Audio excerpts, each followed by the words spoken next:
மீனராசி நேயர்கள் அனைவருக்கும் வணக்கம். மீனராசி நேயர்களுக்கு கர்மத்தில் இருந்து லாபத்தில் நுழைகிறாருங்க வித்யா கரகரான புதன். ராசியின் அதிபதியான குருவின் ஆட்சி வீட்டிலிருந்து சனியின் ஆட்சி வீட்டிற்குள் நுழைகிறார். வித்யா கரகரான புதன் ராசிக்கு நேற்று அதிபதியாக இருக்கிறார். தனது பார்வையில் குரு பகவான் ராசியின் அதிபதியான குரு பகவானையும் சனி பகவானையும் சமகிரகமாக தான் பார்க்கிறார். ஆனால் ராசியின் அதிபதியான குரு அவரை பகை கிரகமாக பார்க்கிறார். இருந்தாலும் கூட 10ஆம் இடம் என்பது பெரிய அளவில் சிரமத்தை ஏற்படுத்த இயலாத ஒரு இடம். அந்த இடத்திலிருந்து லாபஸ்தானத்தில் நுழைவது இரட்டிப்பு நன்மையை பெற்றுத்தரும். ஏனென்றால் குருவின் பார்வையில் பகை கிரகமாக இருக்கிறார், சனியின் பார்வையில் நட்பு கிரகமாக இருக்கிறார். எனவேதான் தனது நட்பு கிரகத்தின் வீட்டிற்குள் நுழையும் வித்யா கரகரான புதனின் அமைப்பால் நிறைந்த நன்மை உண்டு. 4 மற்றும் 7ஆம் இடத்தின் அதிபதியாக இருக்கக்கூடிய வித்யா கரகரான புதன் மிக வலுவாக லாபஸ்தானத்தில் நுழைவதால் ரெட்டிப்பு நன்மை என்று சொல்லக்கூடிய வகையில் மீனராசிக்காரர்களுக்கு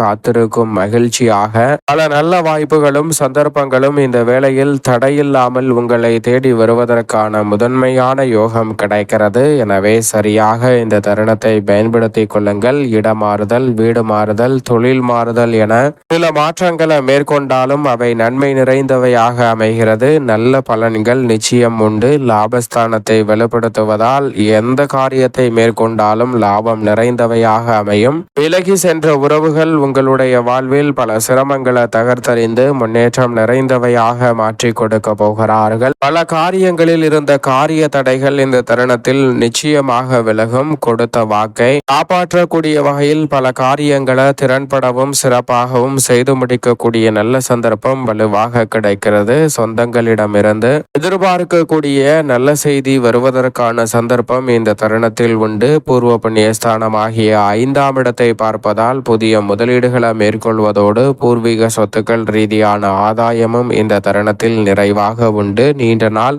எதிர்பார்த்து தடை தாமதம் சிக்கல் சிரமம் என்று இருந்த நிகழ்வுகள் கூட இந்த தருணத்தில் முன்னேற்றம் நிறைந்தவையாக அமையக்கூடிய சந்தர்ப்பம் மீனராசிக்காரர்களுக்கு வலுவாக கிடைக்கிறது. தொழில் ரீதியாக சரியான முதலீடுகளை ஆராய்ந்து மேற்கொள்ளக்கூடிய நல்ல சந்தர்ப்பம் இந்த வேளையில் உண்டு. எனவே அதை சரியாக பயன்படுத்தி கொண்டால் பல நெருக்கடிகளும் சிக்கல்களும் சிரமங்களும் விலகி முன்னேற்றமும் வளர்ச்சியும் இந்த தருணத்தில் நிறைவாக கைகூடும். பொது வாழ்வில் இருப்பவர்களுக்கு எதிர்பார்ப்பு தாமதமாகி கொண்டிருந்த சூழலில் அவை விரைவாக கைகூடுவதற்கான சந்தர்ப்பம் உண்டு. தொழில் வியாபாரத்தில் நல்ல முன்னேற்றம் உண்டு. முன்பின் தெரியாதவர்களிடம் பொறுப்புகளை ஒப்படைக்க வேண்டாம். ஏனென்றால் இந்த தருணத்தில் பல மடங்கு லாபம் நிறைவாக கிடைக்கும். எனவே உங்களது மேற்பார்வையில் அனைத்து வகையான பணிகளையும் வைத்துக் கொள்வது நல்லதாக பார்க்கப்படுகிறது. புதிய முயற்சியில் வெற்றி உண்டு. மாணவர்களின் கல்வியில் அதிக நன்மை இந்த தருணத்தில் நிறைவாக கிடைக்கும். பெண்மணிகளுக்கு எதிர்பார்ப்பதை விட கூடுதல் நன்மை நிறைவாக கிடைக்கும் ஒரு தருணமாக இந்த வேலை அமைய போகிறது. சரியாக பயன்படுத்திக் கொள்ளுங்கள். மேலும் இந்த தருணத்தை